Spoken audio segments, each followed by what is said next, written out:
মাননীয় chief whip, মাননীয় chief whip, please আপনারা বসেন দয়া করে। মাননীয় চিফ হুইপের মাইকটা দেন প্লিজ। মাননীয় স্পিকার, কাদম্বরী মরিয়া প্রমাণ করিল যে কাদম্বরী মরে নাই। আমাদের তেলের দাম শেষমেশ বৃদ্ধি হইল মাননীয় স্পিকার, কিন্তু তার আগে আমরা দেখলাম কয়েক কিলোমিটার জুড়ে লম্বা লাইন। আমরা দেখলাম মাঝরাত পর্যন্ত ড্রাইভাররা দাঁড়িয়ে আছে, তারা তেল পাচ্ছে না, কিন্তু সরকারের সেই ব্যাপারে কোনো হেলদোল নাই। আশ্চর্য হয়ে লক্ষ্য করলাম মাননীয় স্পিকার, মন্ত্রীরা যখন সংসদে বক্তব্য দেন তখন তারা অবলীলায় বলেন বাংলাদেশে জ্বালানির কোনো ঘাটতি নাই, কিন্তু মাননীয় স্পিকার যখন তেল নিতে যায় তখন দেখা যায় 3 কিলোমিটার লম্বা লাইন। মাননীয় স্পিকার, সরকার সম্ভবত কিছু পদক্ষেপ গ্রহণ করবার ঘোষণা দিয়েছে।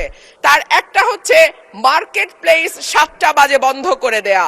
চমৎকার সিদ্ধান্ত মাননীয় স্পিকার, তবে মনে রাখতে হবে কেনা কাটা বা শপিং যেটুকু হয় সেটুকু সন্ধ্যার পরেই হয়, তার আগে হয় না। 2 হইল অফিস আদালতের সময় বলে পরিবর্তন করবে। 5 দিনের জায়গায় 4 দিন বা 3 দিন তারা কর্মঘণ্টা ঠিক করবে। কিন্তু প্রশ্নটা হচ্ছে যদি জ্বালানির কোনো সংকটই না থাকে তাহলে এত লম্বা লাইনই বা কেন, দামই বা বাড়াইতে হয় কেন, অফিস কর্মসূচি সময় পরিবর্তন করতে হয় কেন? এই প্রশ্নগুলা তো ওঠে মাননীয় স্পিকার। মাননীয় স্পিকার, আপনার মাধ্যমে এই সংসদের কাছে আমি জানতে চাই, জ্বালানি মন্ত্রীরা যখন গণমাধ্যমে কথা বলেন তখন মনে হয় বাংলাদেশে আল্লাহর রহমতে কোনো সংকট নাই।